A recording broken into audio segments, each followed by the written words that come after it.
Chapter 6. The Meeting in Washington. A month or two later, the alarm sounded again.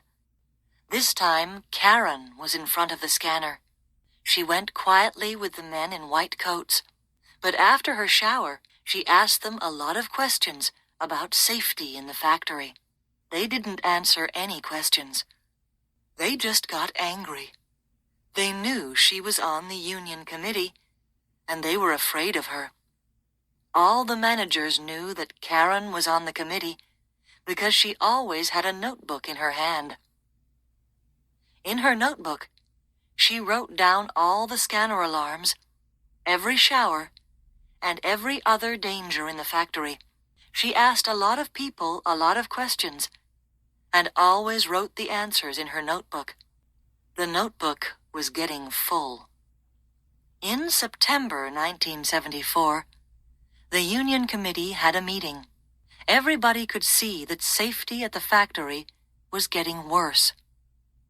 The committee decided to write to the union leaders in Washington and ask for help. 2 days later, there was a phone call from Washington. The leaders wanted to see the union committee immediately in Washington. For Karen, this journey to Washington was a big adventure.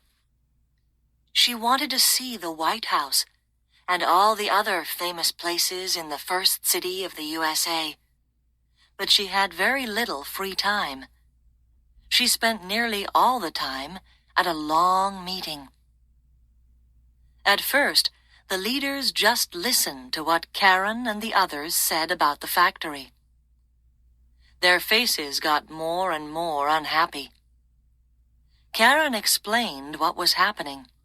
The managers take photographs of the fuel rods to check that they are safe. But I know that they are secretly changing the negatives of the photographs. And why are they doing that? Because the photographs show that the rods are not safe. Suddenly, one of the leaders said to Karen, "Do you understand what you're saying, Miss Silkwood? The lives of many people could be in danger if you're right. Uranium is very, very dangerous." "I'm just telling you what the people in the photographic laboratory have told me," Karen said. "If this is true, the government will close your factory. Do you understand what that means? A lot of people will lose their jobs. The story will be on the front page of every newspaper." Karen looked unhappy. "Will it? We only want the managers to change a few things and to be more careful about safety.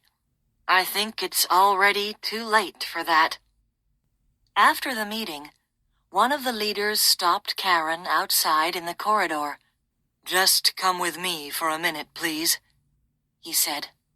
He took Karen into a small room and closed the door. He didn't want anybody to hear them.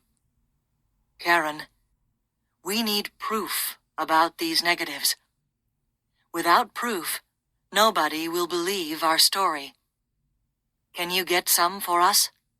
"What proof do you need?" "Someone will have to go into the photographic laboratory and steal some negatives. We need the negatives both before they change them and after they change them. Do you know where they keep the negatives?" "Yes, I know," said Karen quietly. "But it will be very difficult. I don't work in the photographic laboratory. If one of the managers sees me there, how can I explain what I'm doing?" "I don't know, but you'll have to think of something. We can't help you if you haven't any proof." They were both silent for a minute. Karen looked out of the window. It was a lovely evening. She thought of Mr. Bailey's cold smile and Susan's screams in the shower. "I'll do it," she said. "Good girl. It will be very dangerous.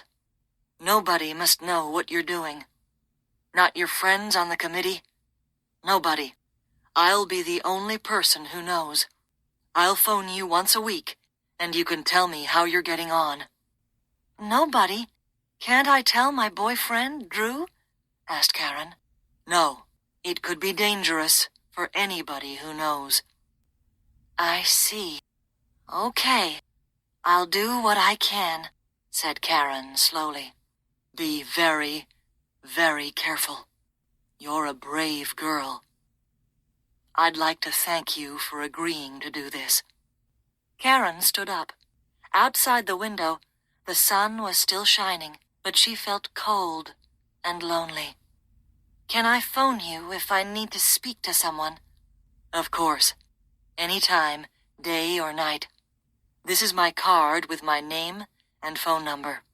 Karen took his card. She saw that his name was Pete. She looked at him once more, and then she left the room.